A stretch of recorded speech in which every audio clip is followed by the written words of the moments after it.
欢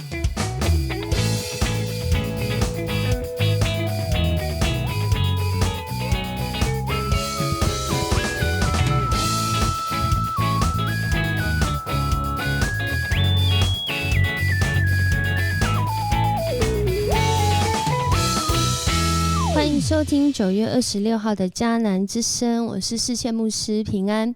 我们今天要继续来分享撒母耳记下22章合神心意的事，愿我的磐石被人称颂。愿我的磐石被人称颂是大卫的诗歌，记载在今天的撒母耳记下22章，其中大卫说的话。这首诗歌很重要的是要让人来称颂大卫的磐石，也就是我们的上主。在今天 RPG 祷告的经文撒母耳记下22章31节，大卫写到这位上帝他的作为多么完善，他的话多么可靠，他像一面盾牌，保护所有投靠他的人。撒母耳记下的22章从21章开始算是这个撒母耳记的附录，也就是说这首诗歌是被收录进去的。但是其实在诗篇里面有一首诗歌跟它很像哦，就是诗篇18篇。有的学者讲到撒母耳记下的22章是这个原来的这个经文原来的诗歌，然后被收录在诗篇的第18篇，所以他们连标题都一样，大卫的凯歌，然后连经文的结构跟内容也几乎是一样的。在这一首诗歌里面很重要的是到底在记载什么，它被放在撒母耳记下是在见证什么样的事情呢？我想如同今天的标题大卫的凯歌这一首王士诗，这个好像在见证荣耀的时刻。如果今天得了奖，或者是完成了一个很重要的任务，到那要表扬的时候，你会说什么呢？可能许多人会说他如何努力，他如何经历这样的荣耀。我想今天的大卫他所见证的是要表达他如何经历这位上帝，这位上主在他生命当中的作为。如同 RPG 祷告的经文说的，这位上帝他的作为多么完善，他的话多么可靠。大卫在人生际遇当中，有人说这首诗歌应该是在他属灵高峰，也就是当他领受上主的应许，要建立他的家室和王位的时候，他所做的一首诗歌。而这首诗歌呢，一开始就见证了一件事情，不是见证他的战功如何的厉害，或者是他如何的有智慧，而是他一开始就表达了在过去的那些年日，令人害怕，令人觉得不安、焦虑、黑暗的时候，这位上主，我们的上帝如何带领他，如同一块磐石，如同保护他的岩石和堡垒。他躲的不是山洞啊，他躲的是在上帝的荫庇之下。在这首诗歌一开始大概就是这个意思，上帝亲自的保护他，使他有力量，在那个看来是要面对死亡、面对毁灭、面对阴间、面对坟墓的可能性的时候。我们都知道大卫打败歌利亚之后所换来的是逃亡的生命。有学者统计，他可能在逃亡的年间逃避扫罗的追杀，最少就有10年之久，最少哦。所以也就是他的人生里面很大部分的时间，也没有很大部分，应该说前段的这一段时间都在逃避追杀，是真实的每一天面对生命有可能会逝去的困境。然而他所经历到的这位主，这位上帝，他说他如何拯救他，在这里从第8节就开始用大自然的这一些变化我们都知道当地震来了，谁能够控制啊？没有人能够胜过地震啊，没有人胜过海啸啊，那是在玩命。也就是说他讲到当上帝出手的时候，那样的能力是大过人各样的能力。在这里许多的描述都讲到，从天上打雷啊，发出他的声音啊，发闪电使人击溃啊，使人被击溃啊。我们都知道这些大战的现象，人没有办法胜过，因为我们连能控制他会不会出来都没有办法。也就是大卫深深的在这一个过程当中经历到这位上帝是如何保守他，不只是保守他他还出手拯救他。而在这里有一个关键是，当时的大卫他说因为我的正直，我的上主因我的正直报答我，因我的无辜赐福给我，我遵行了上主的道路，我未曾背叛我的上帝。所以25节说，所以他照着我的正直报答我，因为他知道我清白。我们都知道后来大卫跟拔示巴发生了这个得罪上帝的事，这首诗歌很有可能是在这之前写的。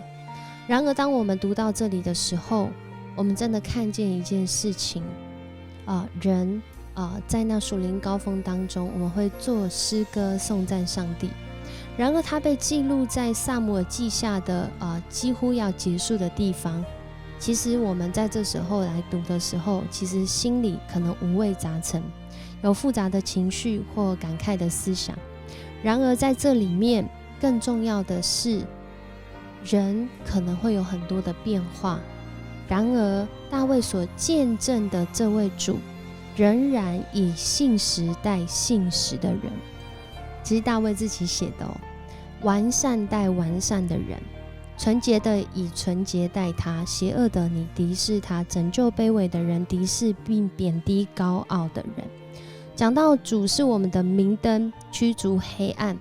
赏赐我们攻击仇敌的力量，摧毁他们的防御。真的在大卫跟随上帝的过程当中，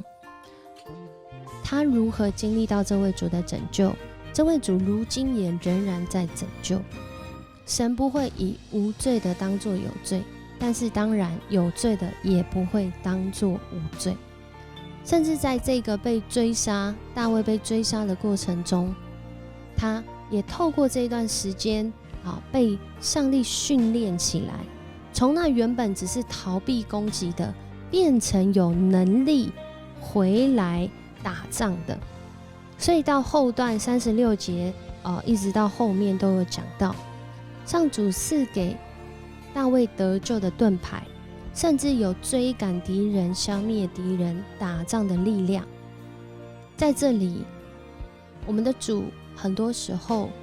不只是在那个困境中保守我们，更重要的是，我们在这困境中，我们的属灵肌肉有没有同时被锻炼？其实我们的主有时候让我们去经历到一些看来黑暗的事，并不是要我们心智消沉，并不是要我们躺平耍废，而是要我们在那当中更看见我们的主，即使在这样的情况中，他仍然掌权作王。所以到这一首诗歌最后说，上主永远活着因为大卫他就经历到，他原来好像无力抵抗，整个王是用整个国家的资源在追杀他但是主却可以保守他，甚至在那当中锻炼他，甚至让他后来有得胜的力量，能够起来打仗。所以弟兄姐妹，有的时候我们遇到一件看起来好像不太好的事情，会不会是神其实在锻炼我们的生命，要让我们跟他关系更紧密，让我们的生命更强壮，让我们的属灵不管是知识还是经历是更丰盛的。所以今天经文的最后说，因此我要在列国中颂扬你，我要歌唱赞美你。上帝使他所立的王屡次得胜，他向所拣选的大卫和他的后裔永施慈爱。大卫或许在他属灵高峰的时候写这一首诗歌，那如果我们照着撒母耳记下的这个顺序如果他真的是经历拔示巴的事情，又还是写了这首诗歌，我想很重要的是，因为他知道不论他是走错走对，我们的主上帝不会改变。我们的主上帝仍然一致性，仍然以公义和信实，以慈爱和怜悯，以他的真理来带领我们走人生的道路。所以不论怎么样，我们都能够来颂扬这位主，我们都能够就像今天的标题所说的，愿我的磐石被人称颂，这才是合神心意的事。我们来默想，我希望我的上帝如何被人认识。大卫一开始就说，我的上帝，我的上帝。上主是保护我的，我的上帝是掩护我的，他是我的，很重要。我们的上帝是我们的吗？是我们所认识的吗？是跟我们有这样亲密的关系的吗？我们想要用什么样的方式介绍分享他的同在，让人也来认识他呢？我们一起来祷告。主，我们感谢赞美你，谢谢你，谢谢你透过今天在这个时间点我们所读到大卫的凯歌。主，我们读到一个谦卑的君王，他不是以他自己的战功和荣耀来见证他，而是他在这当中见证上帝如何带领他的生命，使他的生命走在主你的心意里面，使他的生命知道每一场的得胜是从主来的心意。主，我们感谢赞美你，因为你拣选你所爱的儿女，使你的儿女在各样的情况当中都能够经历到你的保护，经历到你的平安，甚至经历到你的塑造，进而能够在各样的事上为主来得胜。谢谢你与我们同在，使我们领受这样的祝福。我们向你献上感谢祷告，奉主耶稣的名求，阿们。很高兴跟你分享今天的迦南之声，我是世界牧师，我们明天见。